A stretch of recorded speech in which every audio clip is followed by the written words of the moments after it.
ठाउँमा भन्थे हैन यो मान्छेहरू मर्निङ वाक चाहिँ धनी मान्छेहरू मात्र जान्छन् अरे हैन सहरका ठुल्ठुला बडा मान्छेहरू मात्र जान्छन् अरे अनि किन जान्छन् त भनेर भन्दाखेरि चाहिँ सहरका धनी ठुल्ठुला मान्छे चाहिँ त्यसै ठुल्ठुला हुन अरे हैन ठुल्ठुलै हुन अरे तिनीहरू अब सरकारीमा काम गर्छन् होला सरकारी काम काज यताउता गर्छन् होला हैन तिनीहरूलाई घरको काम गर्न अल्छी लाग्छ कोहीलाई लाज लाग्छ कोहीलाई के लाग्छ अरे हैन अनि त्यही भएर चाहिँ उनीहरू अब भुडेला हुन्छ हैन कुर्सीमा बस्दा बस्दा भुडेला हुन्छ अब खाना फेरि जे पनि खान्थ्यो त्यही भएर त्यो अनहेल्दी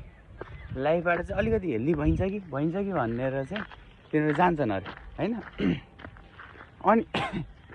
अनि सामान्य मान्छेहरू चाहिँ के गर्छन् भने धनी देखिन चाहिँ मर्निङ वाक जान्छन् अरे के बुझेन धनी देखिनलाई के ओहो हैन ठुला बडा मान्छे चाहिँ मर्निङ वाक जान्छन् भन्ने पार्न चाहिँ तिनीहरू मर्निङ वाक जान्छन् अरे हैन मर्निङ वाक जानै पर्दैन हैन गएर बारीमा कोदालो खन्ने हुन्छ अब कोदालोको मतलब फेरि गएर मकेलाको बारीमा कोदालो खन्न भने हैन मकै लाएर मकै उम्रेकोमा चाहिँ हैन फेरि मकैलाई गोडमेल गर्ने बेलामा चाहिँ हो हैन घरको काम यताउता गर्यो हैन त्यही वाक पनि त्यही हुन्छ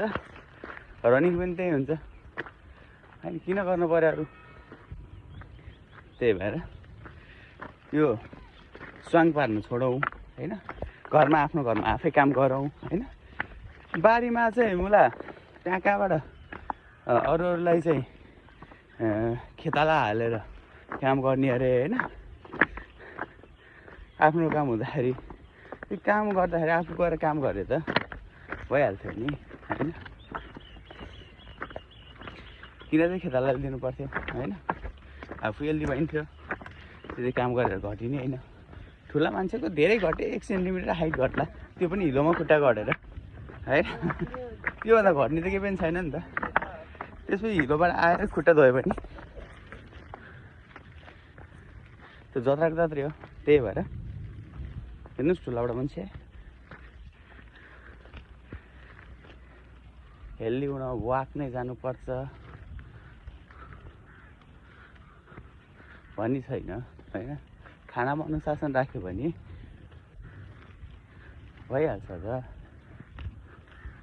आफू हेल्दी हैन वाकमा जान अल्छी लाग्छ भने अल्छीले चाहिँ के गर्ने भन्दाखेरि कन्ट्रोल गर्ने आफ्नो दैनिक जीवनमा अनुशासन एप्लाई गर्ने